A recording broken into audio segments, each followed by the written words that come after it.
जी अस्सलाम वालेकुम। स्पोर्ट्स 365 में आपको खुशामदेद कहते हैं।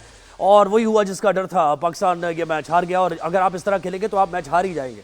T20 क्रिकेट इस तरह नहीं खेली जाती है, टीम सिलेक्शन इस तरह नहीं होती है।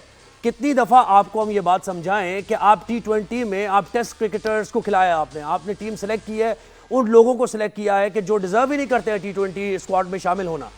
ये क्रिकेट वो क्रिकेट नहीं है कि आपने जाकर सेटल डाउन हुए, 3 4 5 ओवर्स आपने खेले, उसके बाद आपको पता चला पिच कैसी है, पिच को रीड किया, उसके बाद लास्ट में जाके लेटर ऑन आपने हिटिंग शुरू कर दी। ऐसा नहीं होता किसी भी सूरत। 164 रन बना के आप T20 क्रिकेट में कोई मैच नहीं जीत सकते। पिच ऐसी थी, पिच वैसी थी, पिच टर्न कर रही थी, पिच बाउंस कम कर रही थी, ज्यादा कर रही थी, ड्रिफ्ट कर रही थी, होल्ड हो रहा था विकेट पे बॉल। ये सारी बातें जो है ना, ये एक्सक्यूज नहीं चलेंगे। वही पिच थी, वही खेलने वाले थे। इंग्लैंड ने जिस तरीके से खेला, हैरी ब्रूक ने जिस तरह खेला, क्या उस तरह कोई नहीं खेल सकता था? साहबजादा फरहान ने बैटिंग अच्छी की है, लेकिन बाबर आजम को एक बार फिर आपने टीम में रखा। क्यों रखा आपने बाबर आजम को? जब उसकी फॉर्म नहीं है, वो लड़का पाकिस्तान का स्टार है, उसको आप खराब करना चाह रहे हैं क्या? यानी उसका कॉन्फिडेंस बिल्कुल ही शटर आपने कर दिया है कि उसको खिलाना है जरूर आपने टीम में। ये किसके कहने पर आप खिला रहे हैं? मैं कराची से, लाहौर से आपको सैकड़ों की तादाद में ऐसे लड़के निकाल के दे दूं कि जो लड़के T20 खेलना जानते हैं, जिनको पता है कि हिटिंग कैसे होती है। कोई स्लॉग नहीं होता है। अच्छा, आपने अजीब समझ लिया है कि भाई T20 खेल रहे हैं, स्लॉग करना है हमने। स्लॉग करने से आप मैच नहीं जीत सकते, आपको प्योर क्रिकेटिंग शॉट्स खेलना पड़ेंगी। अब एक लड़के का नेचर ही नहीं है हिटिंग करने वाला, आप उसको घर के जाके हिट करो। जाके शुरुआत आप तेज करें तो अब यू विल एंड अप कहां? 12 ओवर 70 रन। शुरुआत हल्के करें, कहां आप खत्म होंगे? 12 ओवर 13 ओवर 65 रन। फिर जनाब टारगेट क्या देंगे? 164, 165, 170। 170 वाला गेम नहीं है। 10 साल पुरानी आप क्रिकेट खेल रहे हैं, क्या कर रहे हैं पता नहीं। और अब इस टूर्नामेंट में बड़ा डिफिकल्ट हो गया आपके लिए मैचेस निकालना। इस टूर्नामेंट में आगे जाना, सेमीफाइनल में जाना बड़ा डिफिकल्ट हो गया आपके लिए, जिस तरह की क्रिकेट आप खेल रहे हैं। बॉलिंग चेंजेस आप सही टाइम पर नहीं कर रहे हैं। शाहिन अफरीदी चले, उसने सही टाइम पे वो फॉर्म में आया है, लेकिन कैसे डिफेंड करेंगे 164 रन को बॉलर्स? जरा सा भी मार्जिन आप बॉलर्स को नहीं दे रहे। क्या बैटिंग कर रहे हैं समझ नहीं आ रहा। बिल्कुल शादाब खान को कैसे आप शादाब खान को टीम में खिला रहे हैं? ना बॉलिंग उसकी चल रही है, ना उसकी बैटिंग चल रही है। तो आप मुझे बताएं कि हम जो फैंस हैं, जो हम क्रिकेट खेलते भी हैं, देखते भी हैं, हम कहां जाएं? हम क्या बताएं आपको? Right man for the right job क्या होता है, समझ से बाहर है बिल्कुल। तो हमारा तजिया होगा इस शो में। मारूफ तजियाकार भी हैं और टेस्ट क्रिकेटर भी हैं। टेक्निक का पता है, सब कुछ पता है, लेकिन सब कुछ पता होने के बावजूद हेल्पलेस बैठे हुए हैं। बता रहे हैं आपको, लेकिन आप समझ नहीं रहे, आप सुन नहीं रहे, आप तक आवाज जा रही है तो आप उस पर ध्यान नहीं दे रहे हैं। शिव भाई हमारे साथ हैं। शिव भाई, ये जज्बात जो हैं, ये क्रिकेटर के जज्बात हैं और एक फैन के जज्बात हैं। बिल्कुल। बस ये है कि मैच आप तकरीबन 11 ओवर अगर आप देखें, उनका कंपैरिजन करें और हमारा, हम 7 रन के एवरेज के ऊपर भी नहीं खेल रहे थे। लेस देन 7 रन था हमारा 11th ओवर के ऊपर, where as they were standing at 99 run जी। और सिर्फ तो जब आप शुरू ही स्टार्ट इतना वो करेंगे, इतना स्लो, जो मेजर जो इम्पोर्टेंट ओवर्स होते हैं इस T20 के अंदर, कि आपका असेसमेंट टाइम पीरियड होता है कि 10 ओवर में आप कहाँ खड़े हैं, वहाँ से आपको एक्सेलरेशन चाहिए। 6 ओवर का आपको पता है कि जी ये पावर प्ले का टाइम है इसके अंदर। तो वहाँ एक तो मेजर जो सेटबैक पाकिस्तान को बेसिकली जो हुआ, ये जो टाइम पीरियड था, उधर पाकिस्तान ने एक्सेलरेशन नहीं की। उन्होंने कहा कि हम थोड़ा इसको लेके चलेंगे आगे, लेकिन जैसे ही वहाँ उन्होंने जब काफ़ी ज़्यादा पीछे रह गए और फिर पुश करने की कोशिश की, तो फिर वो विकेटें गिरनी शुरू हो गई। फरहान जो है वो आउट हो गए 14th ओवर के अंदर। 122 रन थे उस वक्त पाकिस्तान ऑन बोर्ड, और फ़खर 132 के अंदर। और फिर कंटिन्यूसली हर 10-12 1-2 रन के ऊपर विकेटें गिरती चली गई। तो वहाँ पाकिस्तान, और फिर ये कि मिडिल ऑर्डर के अंदर जैसे शादाब ऊपर आ रहे हैं, ठीक है, शादाब आए, उस्मान खान को उसूलन ऊपर भेजना चाहिए था, शादाब उसके बाद आते, नवाज ने भी। तो मिडिल ऑर्डर से जो एक्सपेक्टेशन थी वो बिल्कुल, जब वहाँ से उन्होंने कोई इनपुट नहीं दिया, तो फिर टोटल इसी तरह का रिवॉल्व अराउंड करना था। ऑल्दो के पाकिस्तान की जो बैटिंग जब स्टार्ट हुई तो पिच की कंडीशन मुश्किल थी, इसलिए गेंद कट हो रहा था। जोफ्रा आर्चर गेंद तेज तो कर रहा था, लेकिन गेंद उसका जिस तरह साइम उसके ट्रैप में आउट हो गए, फरहान ने उसको अच्छा टैकल करा। फरहान बहुत अच्छा खेले, 45 बॉलों में 63 और रन किए, लेकिन ये है कि उसको उस वक्त सपोर्ट चाहिए था। सायम आउट है, सलमान का जो कैप्टन होने के साथ उस नंबर के ऊपर बैटिंग कर रहे हैं कि जहां उसकी जगह वैसे बनती नहीं है। इस तरह का लूज शॉट ऐसे ही आके बल्ला घुमा देना तो कोई भी बैट्समैन को बोलेंगे। देखिए प्रॉब्लम ये है ना कि वो है ही नहीं टी20 के लिए। आपका कैप्टन है और वो टी20 के लिए नहीं है। बेचारा वो कोशिश कर रहा है, बल्कि वो बेचारा क्या, उसको भी चाहिए कि खैर अमरीन ने हमें ज्वाइन किया है, स्पोर्ट्स जर्नलिस्ट हैं, इस्लामाबाद से ज्वाइन किया है, और बदियुज़्ज़मान ने हमें कराची से ज्वाइन किया है। तो अमरीन से पहले जानते हैं, अमरीन कैसा लगा मैच? मतलब नहीं दिया पाकिस्तान ने, कैसा दिया मुझे बताएं। ऐसा लग रहा है कि मेरे जख्मों पर नमक छिड़कने वाली बात है कि कैसा लगा। हाँ। मतलब इतना ज्यादा अनएक्सपेक्टेड, इतना ज्यादा कि मैं तो आज बहुत मायूस हुई हूँ, क्योंकि एक्सपेक्ट नहीं किया था कि इतनी बुरी तरह हम कोलैप्स कर जाएंगे। ना बैटिंग चलती है, ना हमारी बॉलिंग चलती है, मुझे तो समझ में नहीं आती। इतनी पुअर कैप्टनसी। सलमान अली आगा जो है वो जब तक अपने फैसले दुरुस्त नहीं करेंगे ना, तब तक हम बैक टू बैक इसी तरह से इवेंट हारते जाएंगे। मुझे समझ में नहीं आती साइम अयूब की क्या जगह है। आप चाहते क्या है उससे? आप कभी कहते हैं कि जी वो तो ऑलराउंडर है, कभी कहते हैं नहीं हमें बैटिंग नहीं चाहिए थी, अच्छा हैट्रिक तो कह रहा है, फिर हम कहते हैं दफा करो हैट्रिक को, चलो ठीक है हमें जो है वो हम इसकी बैटिंग का इंतजार करें। मुझे बताइए कब करेगा Saim Ayub batting? No bowling all rounder है। आपको गलतफहमी हो रही है, आप अपनी गलतफहमी दूर करें, वो ऐसा बॉलर टीम में आए, समझ जाइए बात।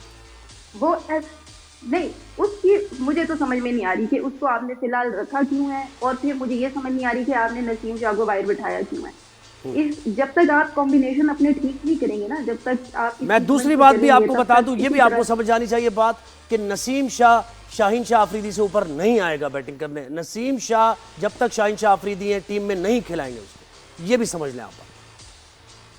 तो फेवरेटिज्म की बात आ गई ना, फिर हम ये क्यों कह रहे हैं, फिर हम एक्सपेक्ट ही क्यों कर रहे हैं कि जी हम सेमीफाइनल में चले जाए, फिर हम ये बातें क्यों करें। अब तो जो आज का मैच था ना, जो डू एंड डाई वाली सिचुएशन थी, अब हम किधर एग्जिस्ट करते हैं? अब हम क्या दुआएं करते रहे कि जी फलां टीम फलां को हरा दे तो फिर हमारी जगह बनेगी? हम अब बहुत बुरे सिनेरियो में आ चुके हैं, और एक तरह से टेक्निकली अगर हम देखें तो हम निकल चुके हैं वर्ल्ड कप से बाहर, क्योंकि अगला श्रीलंका से अगर हम उससे चले जीत जाते हैं तो हम ये कहने जोगे रहेंगे कि चले जी हमने कोई एक मैच सुपर 8 में जीत लिया था।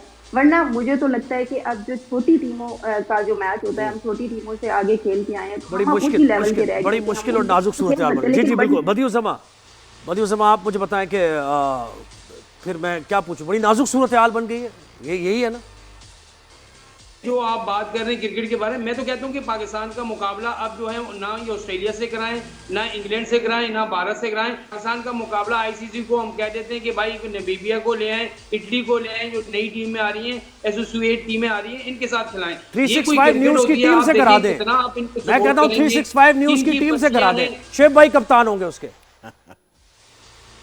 देखिए शुएब भाई ने अपने दौर में बहुत अच्छी क्रिकेट खेली है। शुएब भाई को मुझे याद है कि शुएब भाई के इस वक्त भी अगर नेशनल स्टेडियम कराची में अगर बात की जाए तो नेशनल स्टेडियम कराची में सबसे ज्यादा पाकिस्तान की रन है तो वो शुएब मोहम्मद है। कहने का मकसद ये है कि आपका बाबर आजम को अब कब तक खिलाते रहेंगे, साइम अयूब को कब तक खिलाते रहेंगे, फखर जमान को कब तक आजमाते रहेंगे? क्या हमारी यही टीम रह गई है?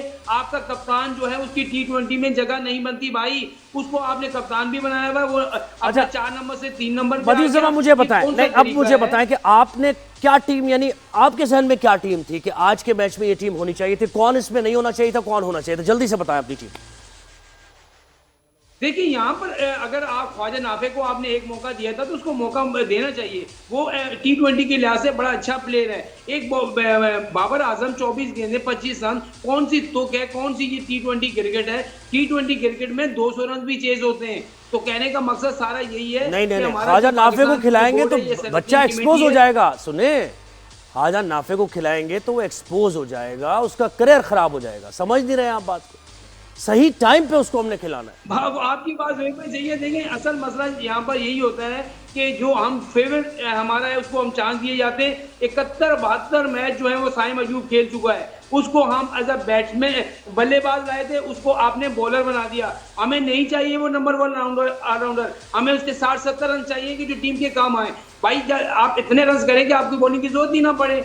आप कौन सी क्रिकेट खेल रहे हैं? शाहिन शाह अफरीदी एक मैच में तो अच्छी बॉलिंग करते हैं, दूसरे मैच में फिर उनका वही हाल होता है। नसीम शाह इन उसको आप इन नहीं कर रहे हैं, फिर आप जो है आप एक बॉलर अगर आउट कर देता है 2-3 तो आप कहते हैं हमारा ट्रम्प कार्ड है। वो भाई ट्रम्प कार्ड अगले जो टीमें होती हैं वो होमवर्क कर रही होती हैं, वो आपको देख रही होती हैं कि कौन सा बॉलर इनको किस तरह की बॉलिंग करता है, तो होमवर्क करके वो खेलती हैं। हमारे पास होमवर्क नाम की कोई चीज नहीं है। कप्तान उनको जो भी कहा जाता है उस हिसाब से बॉलिंग। बिल्कुल सही, बदियुल जमा हमारे साथ ही रहे। वही जज्बात है आपके जो मेरे जज्बात है, जज्बात वही हैं आपके जो मेरे हैं। अमरीन, आप मुझे बताएं कि शादाब खान ने 3 ओवर्स कराए, 31 रन दिए हैं जी, आपके भी वही जज्बात है? बिल्कुल मेरे ये जज्बात है। मुझे ये बताएं कि सुफियान मुकीम का क्या कसूर है? आप टीम में क्यों सही लोगों को नहीं खिलाते हैं?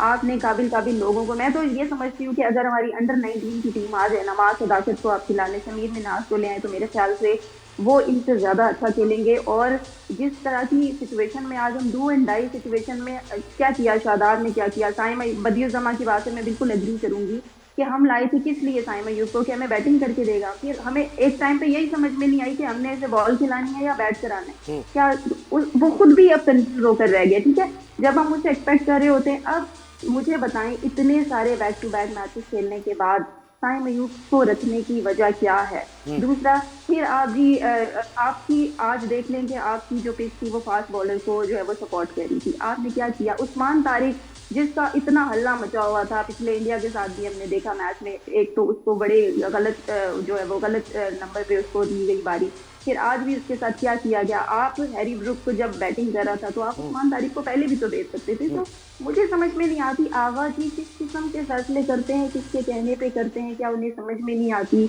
या उनसे चीजें हैंडल नहीं हो रही होती? वो मतलब कौन सी प्लानिंग है? असल में आगा साहब भी यही कहने वाले, आगा साहब भी साबिक जो कप्तान है उनकी तरह यही कहने वाले आने वाले वक्तों में कि मेरे पास इख्तियार नहीं था, मैं कप्तान तो था लेकिन मेरे पास इख्तियार नहीं था। क्यों शुएब भाई, ऐसे ही है ना? बिल्कुल ये नज़र आ रहा है कि जो माइक हैसन है उनका जो माइंडसेट है वो बड़ा एक तरह से एक ही माइंडसेट के साथ चल रहे हैं।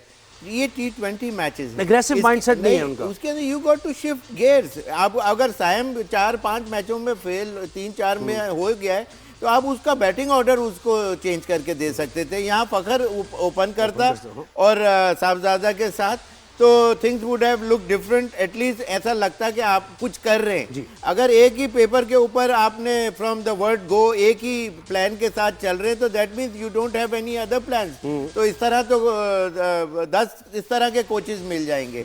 तो और ऊपर से ये कि हार के बाद ही पाकिस्तान टीम को समझ आती है ये कि भाई ये बैटिंग ऑर्डर सही नहीं था, ये प्लेयर गलत थे। इसका मतलब ये है कि सिलेक्शन कमेटी का भी मेजर फॉल्ट था कि जब बैटिंग ऑर्डर जब आप सेलेक्ट कर रहे होते हैं तो आप बैटिंग ऑर्डर के हिसाब से चल रहे होते हैं कि ये ओपन करेगा, ये इधर आएगा। तो वहीं इन्होंने मेजर गलती की, इसलिए कि माइक हैसन उस कमेटी में बैठे होंगे और तो 4 नंबर पे नहीं। बिल्कुल आप सही कह रहे हैं, बाबर को गलत खिलाते रहे और बाबर आजम। हाँ। अब इन दोनों लड़कों को यकीन करें, दोनों 20 ओवर तो इन दोनों लड़कों को चाहिए कि पहले ये पिच पे सेट हो जाए। ये 2 लड़के ऐसे हैं आपके जो एक के बाद एक आ रहा है, 1 डाउन और 2 डाउन आ रहे हैं कि जिनको 20 ओवर तो सेटल होने के लिए चाहिए। ये क्या ऑर्डर है? ये कौन सा बैटिंग ऑर्डर है? तो बात वही आ जाती है ना कि जब बैटिंग ऑर्डर के अंदर भी आपको ये ग्रेट शेक्स नहीं ला रहे, इसलिए कि लास्ट मोमेंट के ऊपर आपको कुछ extra out of the box सोचना पड़ता है। ये तो जिस प्लान के साथ पाकिस्तान से चले उसी के साथ आखिर तक खेलते हुए नजर आए। यानी कि मैच खेलना है just for the sake of it, यानी मैच खेलना है खेलने के लिए, और जीतने के लिए नहीं। सलमान जो कैप्टन है उसको भी चाहिए था, उसने चलो पिछले दिनों कोशिश की कि जी 3rd नंबर के ऊपर पोजीशन पे आके 1 डाउन आके कुछ स्टेबिलिटी दे। एक आध इनिंग तो जब आप इतने मैचेस खेलेंगे तो एक आध इनिंग तो आप अच्छे कर जाएंगे। लेकिन ये कि जो क्रंच मैचेस होते हैं, आप मुश्किलात जब आती हैं तो उसके अंदर आपको एक क्लास एक्ट बैट्समैन की ज़रूरत होती है, या आपके पास इतना पावर हो आपके हाथों में, कलाई में, टाइमिंग आपकी इतनी अच्छी हो कि आप एक भाई देखे ना, आप अच्छी बॉल को भी चौका छक्के हमारे क्लास ऑलराउंडर हैं, सारे मैच विनर आप देखे ना, सारे रेलू कट्टे। ये शादाब खान, फिर उस्मान खान। मैं तो कहता हूँ कीपिंग भी उसे करानी है, कीपर है ही नहीं पाकिस्तान में शायद कोई, कि उस्मान खान को एज ए कीपर आपने सेलेक्ट करना, ना वो बैटिंग कर पा रहा ना कुछ हो रही है उससे। मोहम्मद नवाज, शाहीन शाह अफरीदी, सब ये तो रेलू कट्टो वाली बात है। क्या है इनके अंदर? कौन से मुझे बताएंगे मिडिल ऑर्डर के बैट्समैन है? मैंने कौन यही से अपने डाउन द पिछले ऑर्डर? प्रोग्राम्स में कहता रहा कि ये उस तरह का मटेरियल ही नहीं है कि आके एक मैच का सिनारियो ओवरनाइट चेंज कर दें विद इन ओवर और टू। बिल्कुल ही जैसे चले हेटमायर ने वेस्ट इंडीज की तरफ से आउटस्टैंडिंग बैटिंग की, वो कैचेस भी ड्रॉप हो गए, चलो कैचेस भी, चलो वो तो पार्ट ऑफ द गेम है। लेकिन ये कि आम मैचेस के अंदर एक दो इनिंग अच्छी खेल देना और अच्छे जो क्रंच मैचेस हैं उसके अंदर जिताने का पता चलता है what metal you are made of. बिल्कुल तो वहां से इनका आप ट्रैक रिकॉर्ड उठा के देख लें, शादाब का और ये नवाज का, जो आपके मेन पावर हिटर आते हैं, नहीं, तो कहलाते आप हैं। खुल के बताएं मुझे, क्या दोस्तियां चल रही हैं टीम में? मुझे आप खुल के बताएं ना शोएब भाई, क्या हो क्या रहा है यहाँ पर? ये लीड्स चल रही है टीम, यानी विद इन अ टीम, मतलब क्या चल रहा है मुझे बताइए? लीग्स चल रही है टीम के ये अंदर? उसी रिवॉल्व अराउंड उन्हीं प्लेयर्स के ऊपर रिलाई कर रहे हैं, जबकि इजीली ये नाफे जो आज बाहर बैठे हुए थे, ये इजीली वॉक इन करते हैं इस टीम के अंदर। T20 मैचेस के अंदर जो उसका पावर हिटिंग का जो क्लास है, एक प्लेयर वो हैं, उसके अंदर इजीली शिफ्ट इन हो सकते थे। अमरीन से पूछते हैं ना भाई, जर्नलिस्ट भी है। अमरीन, जरा ऑनेस्ट ओपिनियन मुझे देना आपने कि ये क्या चल रहा है भाई? ये टीम के अंदर कोई ग्रुप चल रहे हैं कि इस ग्रुप के ये लड़के हैं, उनकी सपोर्ट बहुत ज्यादा है क्योंकि स्टार पावर भी है, कमर्शियल्स भी उनको मिल रहे हैं और आगे से भी कई उनके मामलात हैं, तो बस इन लड़कों को, 3-4 लड़कों को तो लाजमी हमने डालना है। जरा ऑनेस्ट ओपिनियन दीजिएगा, जरा घबराइएगा नहीं आप अमरीन। देखिए जी, घबराने की क्या बात है? वो कहते हैं ना, आवे का आवा ही बिगड़ा हुआ है। तो यहाँ पर बिल्कुल ऐसा ही आवे का आवा ही बिगड़ा हुआ है। जब तक आपकी पर्चियां नहीं खत्म होंगी ना, तब तक कुछ भी नहीं होने वाला। कौन है इसमें पर्ची? मुझे बताएं, पर्ची कौन है? मुझे बताएं कौन पर्ची नजर आ रहा है आपको? सबको मालूम है। देखें यहाँ पर शाहीन शाह अनफिट है लेकिन खेल रहा है। अब देखें, बीबीएल से लेके हम उन्हें देखते आ रहे हैं कि वो अनफिट है, उन्हें अनफिट करार दे दिया गया था। आपको क्या जरूरत थी चांस लेने की? फिर आपको शादाब को चांस लेने की क्या जरूरत थी? फिर मैं बार बार एक बात साइम की, फिर आप बाबर पे, हम बार बार देखे, अभी आप लोग भी बाबर पे तनकीद कर रहे हैं, हम सभी बाबर को बोलेंगे, बाबर मैच में आएगा तो हारेंगे तो हम बाबर पे जिम्मेदारी डाल देंगे, फिर जीतेंगे तो हम कुछ भी नहीं बोलेंगे, हम खामोशी अख्तियार कर लेंगे। लेकिन बाबर अकेला, बाबर क्या करेगा? बाकी भी तो खिलाड़ी खेलने के लिए आए हैं ना। बाबर पे हम पूरी जिम्मेदारी नहीं डाल सकते। एक तो आप नमीबिया वाले मैच में देखें, हमने उनके साथ क्या किया, उन्हें ड्रॉप कर दिया। फिर हम कहते हैं जी नमीबिया के साथ हम इसलिए जीते क्योंकि बाबर नहीं खेला था, और आज इसलिए हारे क्योंकि बाबर खेला, क्योंकि बाबर नहीं खेला, क्योंकि everything is revolving around Babar. बहुत बिल्कुल सही कहा आपने। बदियूं साहब, मुझे बताएं, शाहिद खान आफरीदी जिनके शाहीन शाह अफरीदी दामाद है, इसके बावजूद उन्होंने ऑनेस्ट अपनी राय दी और उन्होंने तज्जिया दी। उन्होंने कहा देखिए जो परफॉर्मेंस चल रही है उसमें शाहीन शाह आफरीदी, बाबर आजम, शादाब खान, इनको आप टीम से फिलहाल ड्रॉप कर दें। तो ये बात भी नहीं उनकी सुनी गई और तीनों टीम में मौजूद है एक इंपॉर्टेंट गेम में। क्या कहेंगे आप? बिल्कुल आप सही कह रहे हैं। देखिए, शाहिद खान आफरीदी जब अपने दौर में खेला करते थे तो आपको पता है वो किस तरह की क्रिकेट खेलते थे। असल मसला ये होता है कि यहाँ टीम को जीत की जरूरत होती है, तो वहां पर ये हमारे बल्लेबाज हों या बॉलर्स हों, सिर्फ अपने आप में लगे रहते हैं। अभी तक आप जो हैं वो अमरीन से सवाल कर रहे थे कि दोस्तियां ये है, मैं आपको बताता हूँ यहाँ पर दोस्तियां यारियां चलती हैं जिसकी वजह से टीम का बेड़ा जो है वो आज गर्क हुआ है। अगर ये दोस्तियां यारियां आज से 4-5 साल पहले खत्म कर दी जाती तो पाकिस्तान टीम का हाल ये ना होता। आप जो है वो पाकिस्तान सुपर लीग इनको खिलाते रहे, इनको किसी को 12 करोड़ दें, किसी को 8 करोड़ दें, किसी को 10 करोड़ दें, ये लोग खेलते रहेंगे। जब पाकिस्तान की बारी आएगी, जब बड़े इवेंट में जाएंगे तो वहां पर इनकी परफॉर्मेंस जीरो होती है। खेलते रहे बिल्कुल ऐसे। हाँ, बैटिंग। मुझे एक बात बता दें, शादाब खान किस परफॉर्मेंस पर टीम में है, उस्मान खान किस परफॉर्मेंस पर टीम में है और इसाइम अयूब किस परफॉर्मेंस पर टीम में है, ये कोई मुझे बता दे। अगर इनकी यही तो रोना है ना, यही रोना है। मैंने देखें जब शो का आगाज किया ना, मैंने यही रोना रोया कि यहाँ क्रिकेट जो है ना वो लोगों के खून में, ब्लड में, हर घर में बच्चे क्रिकेट खेलते हैं, ग्राउंड में खेलते हैं, पार्क में जाके सड़क पे खेलते हैं, और उसके बावजूद आपकी टीम सिलेक्शन यानी नेशनल टीम आपकी क्या है? ये उस्मान साहब आपको मिले कि ये कीपर है आपके और ये बेहतरीन बैट्समैन है, ये हमें टर्म बॉल से निकालेंगे, जब टीम पे क्राइसिस आएगा उस्मान छक्के चौके मारेगा और जितवा देगा। तो ये जनाब सूरत हाल पूरी टीम की है। और ये जो क्रिटिसिज्म हो रहा है ना, अगर मैं जीत भी गया, तो क्रिटिसिज्म अपनी जगह रहेगा। टीम सिलेक्शन ठीक नहीं है, टीम कॉम्बिनेशन ठीक नहीं है, आपने सही लड़कों को चांस नहीं दिया है, आप स्पॉइल कर रहे हैं बहुत से लड़कों का करियर। बदियुज्जमा बहुत शुक्रिया। अमरीन कुछ कहना चाह रही थी, शायद आप कहना चाह रही हैं कुछ? मैं बिल्कुल यही कहना चाह रही हूँ कि ये जो आपने सिलेक्शन की बात की है ना, सिलेक्शन से लेकर हमारी एंड तक पूरा आवे का आवा बिगड़ा हुआ है। इन तमाम लोगों को जो है वो कहते हैं ना रिसाइकल करने की जरूरत है। रिसाइकल जब तक नहीं होते तब तक ये यूं ही सिलसिला चलता रहेगा। देखिए आप और हम यहाँ पर चीज चिल्ला के तनकीद करके चले जाएंगे, प्रोग्राम भी खत्म होगा। लेकिन हम पाकिस्तान की शिकस्त की हम बात कर रहे हैं। शुभ भाई कुछ कहना चाह रहे हैं, कोई टेक्निकल पॉइंट है? शुभ भाई क्या एनालिसिस आपका कह रहे हैं? 11 ओवर के अंदर सिर्फ एक ओवर ऐसा पाकिस्तान ने खेला जिसमें 11 रन बने थे।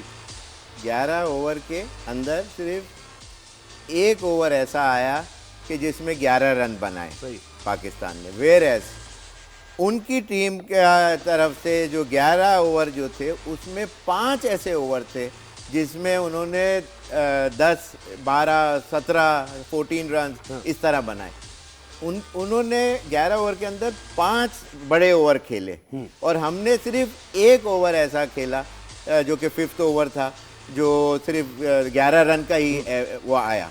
इतना जब कहने का मतलब ये है कि जब हालांकि उनकी 3 विकेटें गिर गई थी जल्दी, लेकिन but still they maintain the run rate. Whereas Pakistan अपनी विकेटें तो बचाता रहा काफी, लेकिन ये कि रन रेट को एक्सेलरेशन नहीं दे पाया। पता नहीं विकेटें बचाई, तो वहाँ बड़ा मेजर फर्क आ। बिल्कुल ऐसी है। चलो खैर छोड़ें आप सारी बातें, क्या दुख करना है क्या गम करना है। सेब खाएं आप, an apple a day keeps the doctor away. कोई मसला नहीं, कोई and if the doctor is good looking, हाँ, keep the apple away। ये सही कह रहे हैं, बिल्कुल। अच्छा जी, जुल्करनैन ने हमें ज्वाइन किया है श्रीलंका से। जुल्करनैन मुझे ये बताइए कि भाई क्या पाली खेल, यानी ये विकेट कैसी थी? अनप्लेबल हो गया था पाकिस्तानी बैट्समैन के लिए। कुछ लग रहा था कि घबराए से हैं, समझ नहीं आ रही बॉल। आर्चर को तो वो समझ रहे थे कि जैसे ये तो हमें खा जाएगा। क्या हो रहा था? देखिए विकेट बिल्कुल ठीक थी, जिस तरह कही गई थी, उसको धूप लगी हुई थी, कोई ऐसा मसला नहीं था। सिलेक्शन ऑफ शॉट थी। और मैं आपको एक चीज बताऊं, शोएब भाई की बातों पर जितना इंग्लिश टीम ने अमल किया है ना, वो पाकिस्तानी टीम 10% करती तो आज हम मैच जीत जाते। शोएब भाई जिस तरह कह रहे थे कि पाले के लिए कि आउटफील्ड जो है वो हैवी आउटफील्ड है, बॉल ज्यादा तेजी से नहीं जा रहा। आप देखिए 19 डबल है हैरी ब्रूक और जैक्स के दरमियान। तो 19 डबल्स का मतलब ये है कि आपने 19 बॉलें 200 के स्ट्राइक रेट से खेली। और वो साहबजादा फरहान जो कह रहे थे कि बाबर मुझे मशवरा दे रहा है कि 200 के स्ट्राइक से हम यहाँ पर खेल सकते हैं, उसका मशवरा जो है वो हैरी ब्रूक ने पूरा 100% अमल किया उन पर, और उन्होंने 50 बॉलों पे 100 रन किए। तो पिच बिल्कुल ठीक थी, आपकी पूरी प्लानिंग गलत थी। और मैं आपको एक चीज बताऊं, यहाँ पे यही चीज पीटी जा रही थी। ये मतलब ये बातें इस बात पर आपके मीडिया बॉक्स में लोग उनके देख रहे थे कि यार आपने उस्मान तारिक को लगाया, उसने पहली बॉल पे विकेट ली, आपने अगला ओवर चेंज कर दिया। मतलब आप अगर सोचें तो गेम को डीप, अब ये शोएब भाई बताएंगे कि बैट्समैन लेके जाते हैं, बॉलर नहीं लेके जाते। ऐसे लगता था कि हम गेम को डीप लेके जा रहे हैं, और उस डीप में आप देखें 3 ओवर्स के अंदर उन्होंने वही डिफरेंस बना दिया। और आप ये देखें कि 3 विकेटें आपकी 5 ओवर्स में गिर गई हैं। 6ठा ओवर आपने नवाज को दिया, जिसको पूरी आप टूर्नामेंट के अंदर नई बॉल से नहीं करवा रहे। आप 6ठे ओवर के अंदर क्यों अपना उस्मान तारिक नहीं ला रहे? तो इस तरह के फैसले। और 19वें ओवर पिछले मैच में भी यही किया, पिछले मैच में भी यही किया इन्होंने। एग्जैक्टली यही किया ना। आप देखिए ना, ये इस तरह की फॉल्ट है कप्तानी के। आपको मतलब मैं तो कंपैरिजन करता हूं। अरे जुल्करनैन देखें, हम भी जानते हैं और आप भी जानते हैं, आप भी कवर कर रहे हैं, हमें पता है कि क्या तरीके होते हैं, क्या क्राफ्ट है ये, कि खिलाना भी है किसी लड़के को और उसको एक्सपोज भी करना है, उसको टीम में रखना है, परफॉर्मेंस ना हो किस तरीके से उसको बचा के चलना है, ये सारी ट्रिक्स हमें पता है। और शोएब भाई का बात कर रहे थे ना, शोएब भाई उर्दू में ये तज्जिए दे रहे हैं, लेकिन पता नहीं क्या कर रहे हैं आपके राब्ते। शोएब भाई क्या वहाँ इंग्लैंड में वैसे हैं, तो क्या अंग्रेजी में उन्हें आप मशवरे दे रहे हैं जो वो समझ रहे हैं बात आपकी, हमारे नहीं समझ रहे हैं ना। आर्टिफिशियल इंटेलिजेंस वो कॉपी उनके पास पहुंच जाती है इंग्लिश की। सही कह रहे हैं। देखिए ये प्रोफेशनल जो होते हैं वो ऑन द स्पॉट डिसीजन लेते हैं और उसका फ़ायदा उठाते हैं।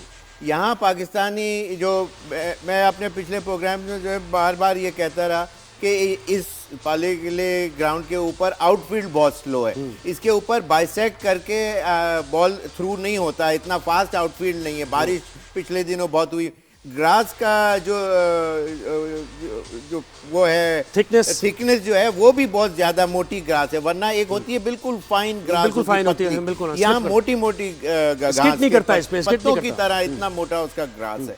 तो बात यह है कि उन्होंने इसको एक्सप्लॉइट नहीं किया। और एक और चीज, जो छठा ओवर जो नवाज ने जो गेंद की है उसमें इन्होंने 17 रन दिए, वो पूरा प्रेशर ही खत्म तो हुआ उस वक्त इसलिए कि इन्होंने, अच्छा मजे की एक और बात बताऊं कि 5वें ओवर में they were standing on 36 run, 36 struggle कर रहे थे, स्ट्रगल कर रहे थे। फिर वहां उन्होंने उस ओवर का मैक्सिमम फायदा उठाना था। तो that was the core moment of the whole match where it could have changed the scenario. Nawaz की जगह उस्मान को आना चाहिए था। उस्मान तारिक को करते, वो थोड़ा सा स्मार्टर बॉलर है और वो उसकी गिमिक्री ऐसी है कि उसके अंदर बहुत चांसेस थे कि वो आउट कर देता। आउट नहीं करता तो शायद इतने रन नहीं पड़ पाते, और वहां उनको एक ब्रीदर मिल गया।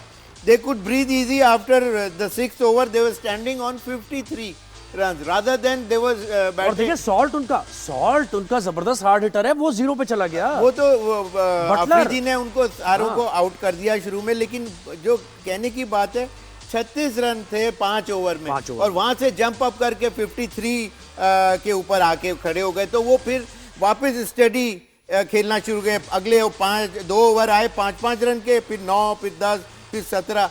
तो मतलब उनका स्टेबिलिटी आ गई टीम के अंदर। वो एक ओवर से इतना फर्क पड़ सकता है। बिल्कुल एक ओवर से। और आप देखें ना कि ब्रूक ने सिर्फ 100 उसके नजर आ रहे हैं, बाकी तो 0, 2, 8, 2, 16, 26, 0, 1, 5 सिर्फ, यानी हैरी ब्रूक गेम ऑफ से छीन के ले गया। हाँ उन्होंने, अच्छा इसमें एक और उसकी बैटिंग तारीफ तो अपनी जगह है ही कि बहुत ही आउटस्टैंडिंग खेले सब कुछ, लेकिन उन्होंने जब 36 बॉलों में किए हुए थे, 36 बॉलों में 73 किए थे, उसमें 8 चौके और 3 छक्के थे। अच्छा फिर उसके बाद उन्होंने और 27 रन करे हैं, लेकिन उसमें सिर्फ 2 चौके और 1 छक्का लगा। मीनिंग उसका मतलब यह है कि उन्होंने वापस जब देखा कि यार अब रन्स कम रह गए और विकेट नहीं लूज करनी, तो वो सिंगल डबल्स के ऊपर भी आ गए, और उसमें सिर्फ 2 चौके, कोई लूज बॉल मिली होगी उस पर मारा होगा, लेकिन ही बैटेड रियली वेल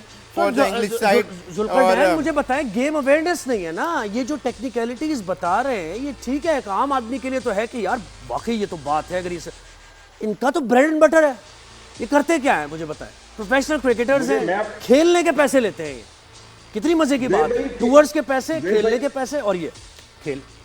देव भाई यही रोना है ना। अब आप ये देखें ना, देव भाई हमें ये बातें समझ आ रही है, जिन्होंने 24 घंटे इसी चीज पर तवज्जो देनी है। और हैरी ब्रूक के बारे में हर कोई जानता है कि उसका पाकिस्तान के खिलाफ रिकॉर्ड आउटस्टैंडिंग है। उसका पिछला हाईएस्ट भी T20 में पाकिस्तान के खिलाफ है 2022 में। उसने पाकिस्तान के खिलाफ डबल ट्रिपल सेंचुरियां मारी हुई। मतलब एक ऐसा बंदा जिसको आपको पिन पॉइंट करना चाहिए था, आप नहीं कर सके। और शेर भाई जैसे बता रहे हैं, आप ये देखें कि 3 उनकी विकेट गिरी हुई थी, लेकिन हैरी ब्रूक बाहर निकल कर खेल रहे थे, और 11वें ओवर तक की उसकी गेम कुछ और थी। और जैसे ही आपने उस्मान तारिक को दोबारा लगाया, स्पिन अटैक में लगाया, वो डबल की गेम पे, सिंगल डबल की गेम पर ऐसे आए। और आप उनकी फिटनेस चेक करें, मैं यही कह रहा हूं कि वो जो पैच था, उनको पता था कि हमें उस्मान तारिक के ओवर को डीप पे जाकर बहुत मुश्किल से उसमें हमारे पास कम रन आएंगे, तो वो उस लिहाज से। अब हम ये करते हैं कि अब हम कोच के लिए एक एडवर्टाइजमेंट देते हैं कि ऑस्ट्रेलिया से कोई हमारा कोच होना चाहिए, कोच होगा अच्छा तो फिर हमारी टीम अच्छी होगी।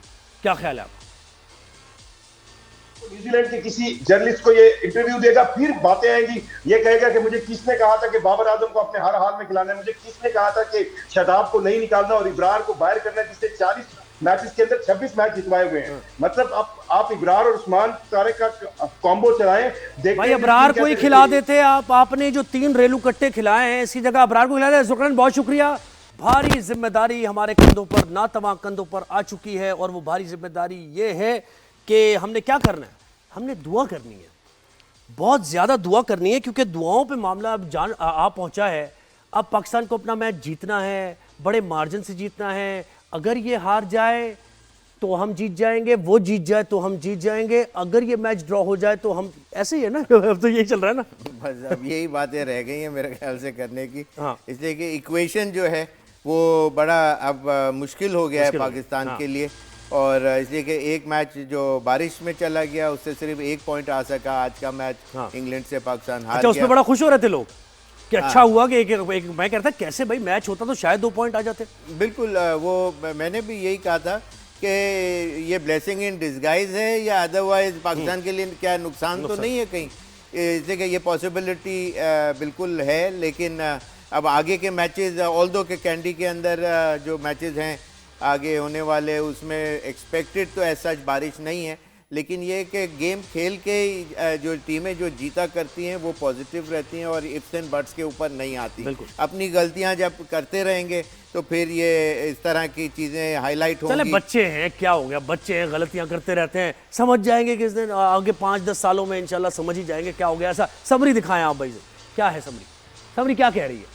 समरी ये कह रही है कि जनाब साहबजादा फरहान ने 63 रन बनाए। मेरी आईसाइट बड़ी ज़बरदस्त है वैसे, 63 रन उन्होंने बनाए 45 बॉल्स पर। उसके बाद फ़खर जमान ने थोड़ा साथ दिया, 25 रन बनाए 16 बॉल्स पर। बाबर आजम 25 रन 24 बॉल पर, क्या कहने, बेहतरीन परफॉर्मेंस। शादाब खान 23 रन। यार शादाब को तो खिलाना पड़ेगा क्योंकि शादाब ने डाउन द ऑर्डर आके टीम को संभाला है भाई, रिबिल्ड किया टीम को। 11 बॉलों पे 23 रन शादाब ने बनाए। Harry Brook 100 run 51 बॉलें। ये होती है T20 की परफॉर्मेंस। डबल उन्होंने जबरदस्त स्ट्राइक किया। फिर विल जैक्स है और फिर उसके बाद कोई है ही नहीं, कोई नजर ही नहीं आ रहा। सेंचुरी कैप्टन ने ही मार दी। कैप्टन ने कहा तुम छोड़ो लड़कों, मैं हूं ना, मैं अकेला इनको मुंह दूंगा, तुम बाद में खेल लेना, परफॉर्म कर लेना, अभी जरा रेस्ट करो, मेरी जिम्मेदारी है। मैं 164 तो ऐसे चेस कराऊंगा कि पता भी नहीं चलेगा। तो ये हैरी ब्रूक ने किया और कैप्टन को कहते हैं ना लीडिंग फ्रॉम द फ्रंट, ये दिखाया उसने लड़के ने। हमारे कैप्टन जागे ही नहीं अभी, क्या सो रहे हैं? कैप्टन के अलावा फील्डिंग में आज वो जो उस्मान तारिक से एक कैच छूट गया, उनके हाथ में आ गया था लेकिन गिर गया। लेकिन उसके बाद मेरे ख्याल से शायद वो बेंटन का कैच था। लेकिन ये कि होता क्या है, प्रॉब्लम ये आती है कि जो बॉलर है उसका कॉन्फिडेंस लेवल उसका शेक हो जाता है। और साइम ने आज जो है 2 ओवर में 21 रन दिए, बिल्कुल। तो जाहिर सी बात है कि उसकी बॉल के ऊपर वो कैच छूटा और अगले ओवर में वो उस्मान तारिक ने आउट कर लिया। लेकिन फ़र्क यहाँ पड़ता है कि पीछे जो जिसकी बॉलिंग पे कैचेस वगैरह या मिस, आज इंग्लैंड ने मज़े की बात है कि बेतहाशा मिसफील्ड की, फिर एक उसमें सर्कल में फील्डर नहीं था तो उसकी भी उनको पेनल्टी देनी पड़ी, नो बॉल हुई। तो आज इंग्लैंड की तरफ से भी काफ़ी देखने में आया कि ये चीज़ें, यानी टॉप क्लास देखे, टॉप क्लास परफॉर्मेंस नहीं थी इंग्लैंड की। नहीं, बिल्कुल नहीं थी। आज हाथों में से 2 यूं करके फंबल करके ऑर्डिनरी नॉर्मल फील्डिंग थी और उसको कन्वर्ट कर दिया उन लोगों ने चौकों में। मसला है कि पाकिस्तान लकी रहा। ऑर्डिनरी परफॉर्मेंस थी इंग्लैंड की, इसलिए तो हम हार गए। अगर एक्स्ट्रा ऑर्डिनरी होती तो फिर हम दिखाते ना। अच्छा खैर, कल जनाब कल न्यूजीलैंड और श्रीलंका का मैच होने वाला है और शोएब भाई के तज्जिए जारी हैं। दूसरे सुन रहे हैं, हम शोएब भाई के तज्जिए नहीं सुन रहे। अगर थोड़ा सा सुन लें तो शायद फ़ायदा हो जाए और आप इस T20 वर्ल्ड कप में अपनी जगह बना सकें, सेमीफाइनल में जगह बना सकें। कल फिर मुलाकात आपसे होगी शोएब भाई की यकीनन। 365 स्पोर्ट्स से इजाज़त लेंगे। ज़ुबैर हसन को इजाज़त दीजिए। शोएब भाई थैंक यू, थैंक यू। चले जी, अल्लाह हाफिज़।